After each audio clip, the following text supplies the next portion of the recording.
শ্বশুরবাড়িতে কিন্তু তুমি কোনোদিনই ভালো বৌমা হতে পারবে না। শ্বশুরবাড়ি এমন একটা জায়গা যেখানে তুমি চোখ থাকতে যদি অন্ধ হয়ে যাও আর মুখ থাকতে বোবা হয়ে যাও, তবেই কিন্তু তোমাকে সবাই ভালোবাসবে। হ্যালো এভরিওয়ান, আমি দেবী। আমার এই ছোট্ট পরিবারে তোমাদের সবাইকে অনেক ওয়েলকাম আর অনেক ভালোবাসা জানিয়ে শুরু করছি আমার আজকের ভিডিওটা। তো ভিডিও শুরুতে তোমাদের সবার কাছে আমার একটাই রিকোয়েস্ট, আমার এই ভিডিওটাতে লাস্ট অবধি তোমরা আমার সাথে থাকবে আর আমাকে একটু সাপোর্ট করবে। তো তোমরা সবাই কেমন আছো জানি না, আশা করছি সবাই খুব ভালো আছো আর আমরাও ভালো আছি। তাহলে চলো আজকের ভিডিওটা এখান থেকে শুরু করা যাক। তো তোমরা ভিডিও শুরুতেই তো দেখেছো আমার হাজব্যান্ড এদিকে বাজার থেকে এসেছে, আর আজ বাজার থেকে নিয়ে এসেছিল কিছু ছোটো মাছ। আর আমি ওকে বলেছিলাম যে ছোটো মাছ যখন আনবে তার সাথে কিন্তু কিছু পুঁই ডাঁটা আনবে। তারপর ও এসে বললো যে বাজারে নাকি আজ পুঁই ডাঁটা ওঠেনি। তখন আমি কী করলাম, আমি কয়েকটা গাছ লাগিয়েছিলাম আর কি, কয়েকটা চারা লাগিয়েছিলাম পুঁই ডাঁটার। তো ওটা বেশ সুন্দর হয়েছিল। ওখান থেকে আমি তোমরা দেখলেই বেশি না 4-5টা মতো মোটামুটি ডাঁটা আমি এখান থেকে কেটে এনেছি। আর আমরা যেহেতু মানুষ খুবই কম, মোটামুটি 2-3 জন, তো আমাদের এটাতে হয়েও যাবে।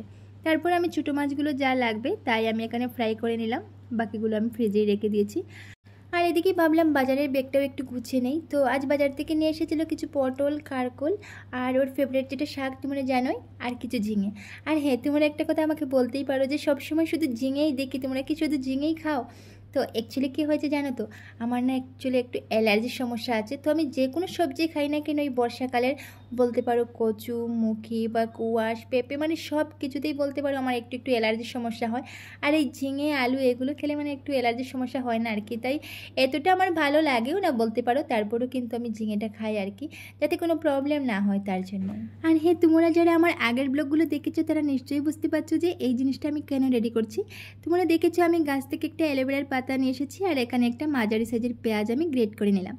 তো গ্রেট করা পেঁয়াজ আর এই অ্যালোভেরার জেলটাকে আমি ভালো করে চিপে রসটা একটা বাটির মধ্যে নিয়ে নিলাম, আর এখানে একটা কটন বোল বানিয়ে এটার মধ্যে রেখে দিলাম। তো চলো প্রথমে আগে বিছানাটা একটু টিপটপ করে গুছিয়ে নিই, তারপরেই বলবো এটা দিয়ে কী করবো।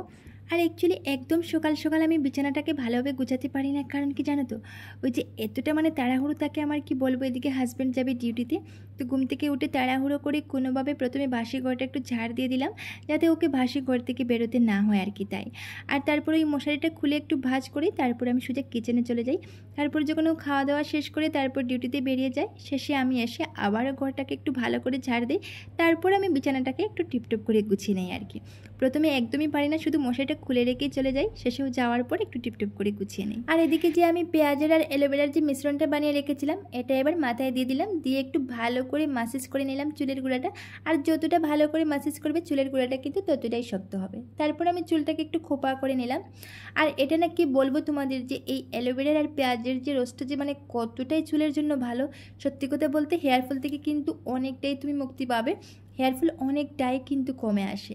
আর আমার না যেভাবে হেয়ারফল হয়েছিল প্রথমে, যদি এইভাবেই আমার হেয়ারফল হতো মানে আর কি, এটা যদি না দিতাম, তাহলে সত্যি কথা বলতে আজ হয়তো আমার মাথায় আর একটাও চুল থাকতো না। তো তারপর তোমরা দেখলে আমি যে মাছগুলো বাকি ছিল আর কি, যেটা আমার রান্না করতে লাগেনি আজ, আর যা মানে লাগছিল আর কি, তা তো রান্না করে নিলাম। আর যেটা লাগেনি সেটাকে আমি ফ্রিজে রেখে দিলাম। আর তারপর যে মাছ কেটেছিলাম যে জায়গাটা, সেটা একটু ভালোভাবে পরিষ্কার করে মুছে নিলাম। এবার বাসনগুলো ধুয়ে তারপর এবার জায়গা মতো রেখে দিলাম। আর যে বাসনের রেকটা যে দেখতে পাচ্ছ, ওটাতে কি হচ্ছে মানে ওই যে কালারটা একটু উঠে গিয়েছে আর গিয়ে নিচে সিমেন্টটা বেরিয়ে এসেছে। তো ওটাকে একটু ঠিকঠাক করতে হবে, যদি দেখি আজ পারি তাহলে তো করবো, না হলে অন্য কোনো দিন করবো, সেটাও তোমাদের সাথে শেয়ার করবো। আর এই যে পাট শাকটা দেখতে পাচ্ছ, ওটা কিন্তু আমাদের সামনে মানে এখানে আমাদের নিজের লাগানো গাছে হয়েছে আর কি। ওখান থেকে কিছু পাট শাক নিয়ে আসলাম, ভাবলাম আজ দুপুরবেলা ওটাকে রান্না করবো আর কি। আর পাট শাক না আমার খুব প্রিয়, জানো তো, আমার হাজব্যান্ডেরও কিন্তু খুব প্রিয়, আমার হাজব্যান্ডও কিন্তু খেতে খুব ভালোবাসে। এই যে বয়েল করে শুধু কি বলে পেঁয়াজ দিয়ে রসুন দিয়ে একটু বয়েল করে খেতে কিন্তু দারুণ লাগে। আর এদিকে আমি কিছু কাপড় ভিজিয়ে রেখেছিলাম, এবার এগুলো একটু ধুয়ে দেবো। আর ভাবছি একটা কথা তোমাদেরকে বলবো, যে কিছু কিছু লোকের মন্তব্য, ঘরের বৌদির আবার কাজ কি, রান্নাবান্না করা, ভাষণ দেওয়া, আর তো খাওয়া দাওয়া, আর তো কোনো কাজ নেই। তো তোমরা দেখো, আমি অল্প কিছু কাজ বলতে পারো এই ভিডিওর মাধ্যমে তোমাদের সামনে তুলে ধরেছি।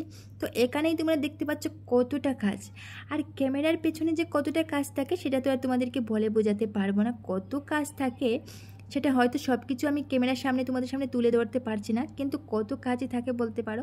তবে হ্যাঁ, আমার কথা কিন্তু আমি বলছি না যে আমার শ্বশুরবাড়ির লোকে আমাকে এটা বলে ওটা বলে, কিন্তু অনেক মেয়েদেরই বলতে পারো, অনেক বউদের শ্বশুরবাড়িতে অনেক কথা শুনতে হয় যে ঘরের বউদের আবার কাজ কি, খাওয়া দাওয়া করা, বাসন দেওয়া, এর চেয়ে বেশি তো আর কোনো কাজ নয়। কিন্তু কত কাজ থাকে একটা ঘরের বউয়ের বলতে পারো তোমরা। একটা বউয়ের না অনেকটা কাজ থাকে, অনেকটা দায়িত্ব থাকে বলতে পারো।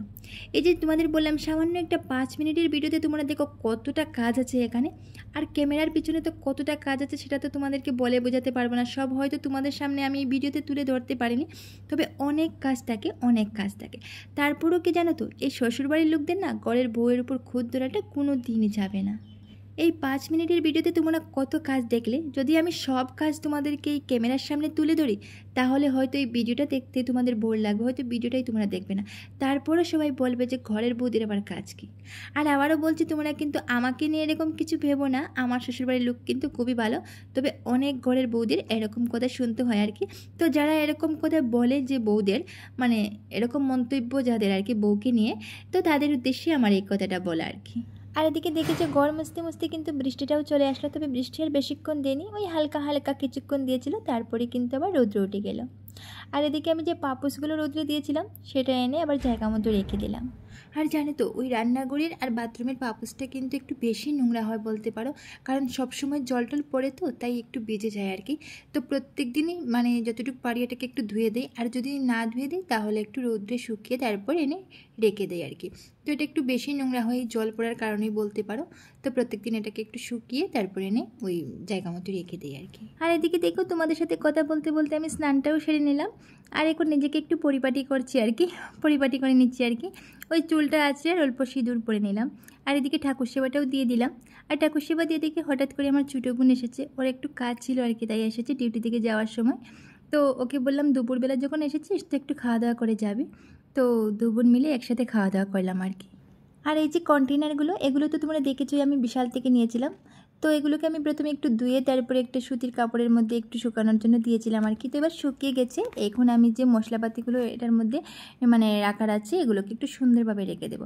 আর জানো তো কন্টেনারগুলো না আমার বেশ ভালো লেগেছে, আর এটা আমার হাজব্যান্ডের মানে চয়েস মতো নিয়েছিল আর কি কন্টেনারগুলো। আর ছোটোর মধ্যে না বেশ সুন্দর সুন্দর কিন্তু কন্টেনারগুলো আমার খুব ভালো লেগেছে সত্যি। তো দেখো আমি এক এক করে সব মশলা যেগুলো রাখার ছিল আর কি রেখে দিলাম।